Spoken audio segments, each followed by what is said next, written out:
इशारे मिलते हैं, अव्यक्त इशारे मिलते हैं, अव्यक्त हमें बन जाने को, अव्यक्त इशारे। ओम शांति। 17 दिसंबर 2023। आज की अव्यक्त बाप दादा की मुरली जो रिवाइज है 6 मार्च 1997 की। आज की मुरली के मुख्य पॉइंट्स हैं।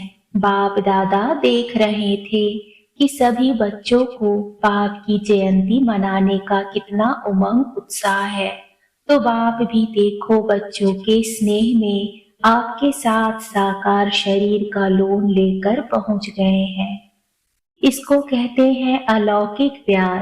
बच्चे बाप के बिना नहीं रह सकते और बाप बच्चों के बिना नहीं रह सकते। प्यार भी अति है और फिर न्यारे भी अति हैं।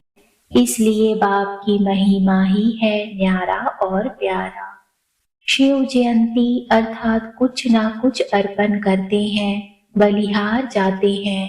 तो बाप दादा ने सोचा बलिहार तो सब बच्चे गए हैं, आज के दिन व्रत भी लेते हैं। तो बाप दादा को संकल्प आया कि बच्चे जो कभी कभी थोड़ा सा चलते चलते थक जाते हैं, मेहनत बहुत महसूस करते हैं या निरंतर योग लगाना मुश्किल अनुभव करते हैं, कोई कोई थोड़ा सा दिल शिकस्त भी हो जाते हैं, पता नहीं हमारा भाग्य है या नहीं है, कभी कभी ऐसा सोचते हैं, तो यह बाप को अच्छा नहीं लगता। सबसे ज्यादा बाप को बच्चों की मेहनत अच्छी नहीं लगती। मालिक और मेहनत, बाप के भी बालक सो मालिक हैं, भगवान के भी मालिक और फिर मेहनत करे तो अच्छा लगेगा, सुनना भी अच्छा नहीं लगता। तो बाबा ने बताया कि जब बाप के मोहब्बत के झूले में झूलते रहेंगे तो मेहनत समाप्त हो जाएगी। आपकी हिम्मत और बाप की मदद, हिम्मत कम नहीं करना, फिर देखो बाप की मदद मिलती है या नहीं। सभी को अनुभव भी है कि हिम्मत रखने से बाप की मदद समय पर मिलती है और मिलनी ही है, गारंटी है। हिम्मत है या नहीं है, हिम्मत वाले तो हो, क्योंकि अगर हिम्मत नहीं होती तो बाप के बनते नहीं, बन गए इससे सिद्ध होता है कि हिम्मत है। समय पर हिम्मत को थोड़ा सा भूल जाते हो, जब कुछ हो जाता है ना तो पीछे हिम्मत व मदद याद आती है। समय पर सब शक्तियां, समय प्रमाण यूज करना, इसको कहा जाता है ज्ञानी तू आत्मा, योगी तू आत्मा। अगर कोई भी बच्चे थोड़ा भी नीचे ऊपर होते हैं, अचल से हलचल में आते हैं, तो उसका कारण सिर्फ 3 बातें मुख्य हैं। वही 3 बातें भिन्न भिन्न समस्या या परिस्थिति बनकर आती है। वह 3 बातें क्या हैं? पहला है अशुभ व व्यर्थ सोचना, दूसरा अशुभ व व्यर्थ बोलना, तीसरा अशुभ व व्यर्थ करना। सोचना, बोलना और करना, इसमें टाइम वेस्ट बहुत होता है। व्यर्थ का तूफान हिला देता है और पहले सोच में आता है, फिर बोल में आता है, फिर कर्म में आता है और रिजल्ट में देखा तो किसी का बोल और कर्म में नहीं आता है, लेकिन सोचने में बहुत आता है। जो समय बनाने का है वह सोचने में बीत जाता है।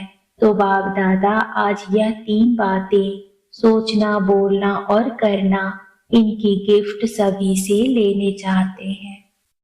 शिव जयंती अर्थात बच्चों के मेहनत समाप्त की जयंती, ठीक है ना? बाप को भी बच्चों पर फेथ है।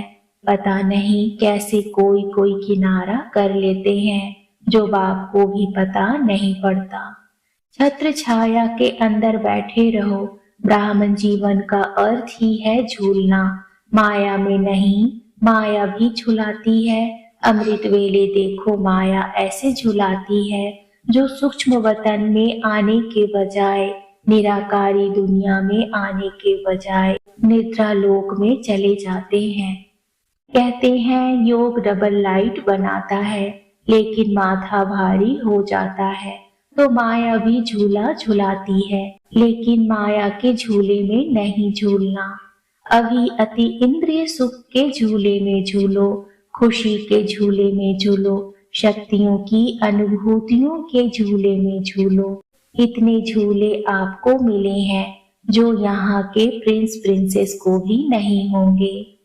चाहे जिस झूले में झूलो, अभी प्रेम के झूले में झूलो, अभी आनंद के झूले में झूलो, अभी ज्ञान के झूले में झूलो।